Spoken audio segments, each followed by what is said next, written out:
Welcome back. இன்றைக்கி நம்ம வீடியோவில் எதை பற்றி பார்க்க போகிறோன்னா சிஸ்கோ பேக்கெட் ட்ரேசரில் ஒரு ஒயர்லெஸ் லேனை எப்படி க்ரியேட் பண்ணுறதுன்றது தான் பார்க்க போகிறோம். வீடியோக்குள்ளே போகிறதுக்கு முன்னாடி உங்களுக்கு நெட்வொர்க்கிங் பேசிக்ஸ், அது நெட்வொர்க்கிங் ரிலேட்டட் நாலேஜ் எதுவுமே இல்லைனா நீங்கள் தயவு செஞ்சு வீடியோ ஸ்கிப் பண்ணிட்டு போய் நெட்வொர்க்கிங் பேசிக்ஸ் எல்லாம் கற்றுக்கிட்டு வாங்க. இல்லைனா உங்களுக்கு சிஸ்கோ பேக்கெட் ட்ரேசரில் ஒர்க் பண்ணுறதுக்கு ரொம்ப கஷ்டமாக இருக்கும். சரி, நம்ம ஒயர்லெஸ் லேனை சிமுலேட் பண்ணுறதுக்கு போகலாம். ஒயர்லெஸ் லேனுங்கிறது ஒன்றும் இல்லை, தெரிஞ்சவங்க ஓகே, தெரியாதவங்களுக்கு என்னன்னு சொல்லிடுங்க. ஒயர்லெஸ் லேனுங்கிறது ஒன்றும் இல்லை, உங்கள் வீட்டில் வைஃபை இருக்கும். அந்த வைஃபையோட 2 ஃபோனையும் கனெக்ட் பண்ணியிருப்பீங்க. அந்த உங்களுக்கே தெரியாமல் ஒரு நெட்வொர்க் ஃபார்ம் பண்ணியிருப்பீங்க. அந்த நெட்வொர்க் பேர் தான் ஒயர்லெஸ் லோக்கல் ஏரியா நெட்வொர்க். நீங்கள் ஒயர் யூஸ் பண்ணாமல் ஒயர்லெஸ்ஸாகவே 2 ஃபோனையும் கனெக்ட் பண்ணுறீங்க. அதனால தான் அந்த நெட்வொர்க் பேர் ஒயர்லெஸ் லோக்கல் ஏரியா நெட்வொர்க். அதை தான் நம்ம சிஸ்கோ பேக்கெட் ட்ரேசரில் எப்படி சிமுலேட் பண்ணுறதுன்றதை பற்றி இந்த வீடியோவில் பார்க்கணும். இதுக்கு உங்களுக்கு தேவை ஒரு ஆக்சஸ் பாயிண்ட். ஆக்சஸ் பாயிண்ட்டுங்கிறது ஒன்றும் இல்லை, இந்த ஆக்சஸ் பாயிண்ட்டை வச்சு தான் நீங்கள் 2 ஒயர்லெஸ் லேப்டாப்பையும் நீங்கள் கனெக்ட் பண்ண போகிறீங்க.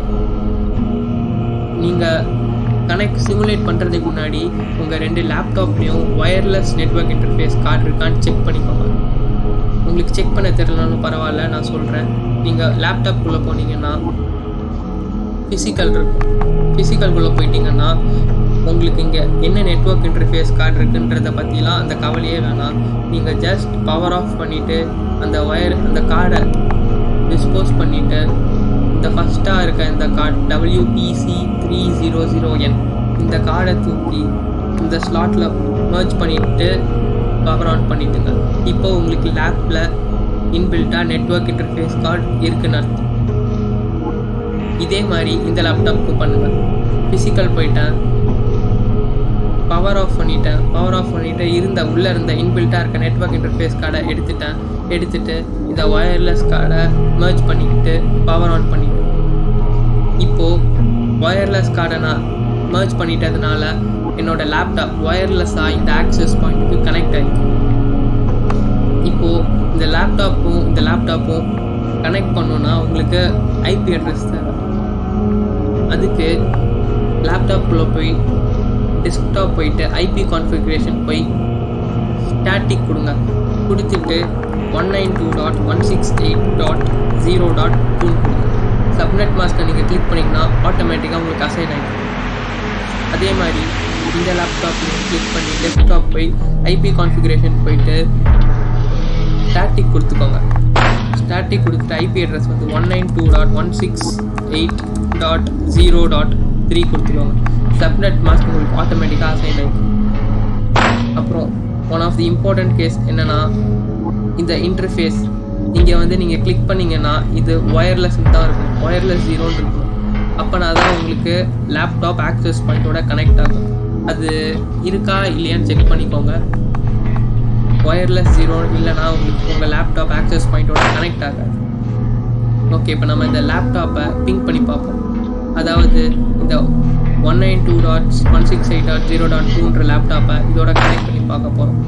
அதுக்கு நம்ம டெஸ்க்டாப் போயிட்டு கமாண்ட் ப்ராம்ப்ட் போவோம். கமாண்ட் ப்ராம்ப்ட் போயிட்டு பிங் 192.168.0.3 கொடுக்குறேன். எனக்கு ரிப்ளை வருது. Ping statistics packet sent 4 received 4 loss 0. எனக்கு கனெக்ஷன் சக்ஸஸ்ஃபுல் ஆகிடுச்சு. இந்த ஆக்சஸ் பாயிண்ட்டுக்கு நம்ம ஒரு SSID கொடுத்துருப்போம். இங்கே SSID வந்து டிஃபால்ட்டுன்னு இருக்குது. SSIDங்கிறது ஒன்றும் இல்லை, நீங்கள் உங்கள் வைஃபை உங்கள் நெட்வொர்க்கு என்ன பேர் கொடுக்குறீங்களோ, நான் எக்ஸாம்பிள் லேனுன்னு கொடுத்துக்கலாம், ஒயர்லெஸ் லேன் கொடுத்துக்கலாம், நான் என் பேர் கூட கொடுத்துக்கலாம், என்ன வேணால் கொடுத்துக்கலாம். இதுதான் உங்கள் வைஃபையோட பேர், அந்த மாதிரி தான், அதுதான் SSID. நான் ஃபார் எக்ஸாம்பிள் லேனுன்னு கொடுத்துக்கிறேன். லேனுன்னு கொடுத்துக்கிட்டு இந்த ஆத்தென்டிகேஷன் எதுவுமே தராமல் நான் க்ளோஸ் பண்ணிக்கிறேன். இப்போ எனக்கு எல்லா கனெக்ஷனும் இதாகிடும், டிசேபிள் ஆகிடும். ஏன்னா நான் என்னோடய SSID பேரை மாற்றிட்டேன். அதோட நான் கனெக்ட் பண்ணுவேன். அந்த லேனுன்னு நான் வச்ச அந்த SSIDயோட ரெண்டு லேப்டாப்பையும் நான் கனெக்ட் பண்ணுவேன். அதுக்கு நான் லேப்டாப்புக்குள்ளே போய்க்கிறேன், ஒயர்லெஸ்க்குள்ளே போய்க்கிறேன், ப்ரொஃபைல் போகும். ப்ரொஃபைல் கனெக்ட் போயிட்டு நீங்கள் ரிஃப்ரெஷ் பண்ணணும்.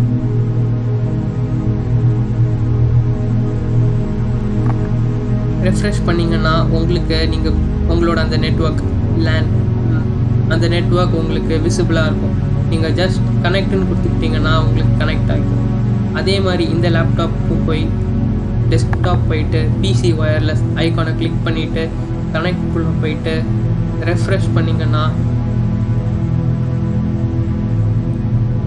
உங்களுக்கு அந்த லேன் உங்கள் அந்த வைஃபை அது டிஸ்பிளே ஆகும். நீங்கள் ஜஸ்ட் கனெக்ட் கொடுத்தீங்கன்னா உங்களுக்கு கனெக்ட் ஆகிக்கும்.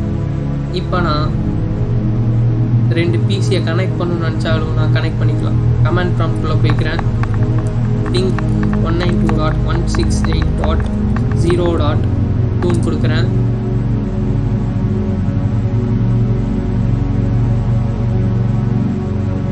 ஃபர்ஸ்ட் ரெக்வஸ்ட் உங்களுக்கு எப்பயுமே டைம் அவுட்டாக தான் ஆகும்.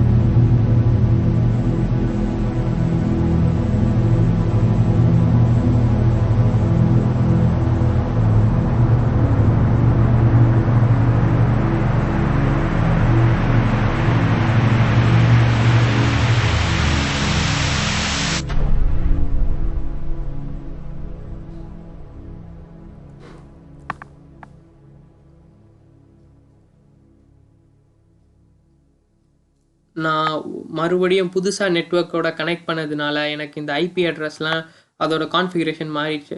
அதனால நான் ஸ்டாட்டிக் போயிட்டு மறுபடியும் அந்த ஐபி அட்ரஸை நான் கொடுக்கணும். 192.168.0.3 கொடுத்துக்கிறேன் இந்த பிசிக்கு, இந்த லேப்டாப்புக்கு கொடுத்துட்டு நான் க்ளோஸ் பண்ணிக்கிறேன். இந்த லேப்டாப்புக்கும் ஐபி அட்ரஸ் நான் அசைன் பண்ணும். ஐபி கான்ஃபிகரேஷனில் போய் ஸ்டாட்டிக் போயிட்டு 192.168.0.2 கொடுத்துக்கிறேன். சப்நெட் மாஸ்க் ஆட்டோமேட்டிக்காக அசைன் ஆகும் கிளிக் பண்ணிங்கன்னா.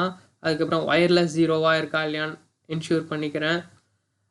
இப்போது பார்த்தீங்கன்னா இந்த பிசி இந்த லேப்டாப்புக்கும் உங்களுக்கு ஐபி அட்ரஸ் அசைன் ஆகிடுச்சு. நான் கமாண்ட் ப்ராம்ப்ட்குள்ளே போயிட்டு பிங் பண்ண ட்ரை பண்ணுறேன்.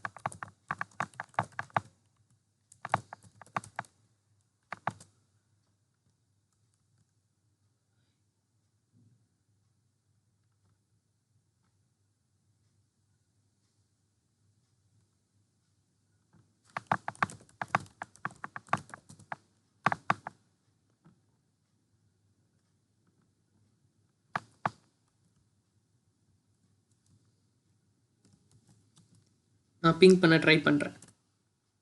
எனக்கு ரிப்ளை வருது, கனெக்ஷன் சக்ஸஸ்ஃபுல்லாக இருக்குது. அவ்வளோதான். ஒரு சிஸ்கோ பேக்கெட் ட்ரேசரில் ஒரு ஒயர்லெஸ் லேனை க்ரியேட் பண்ணுறது சிம்பிள். இவ்வளோ தான்.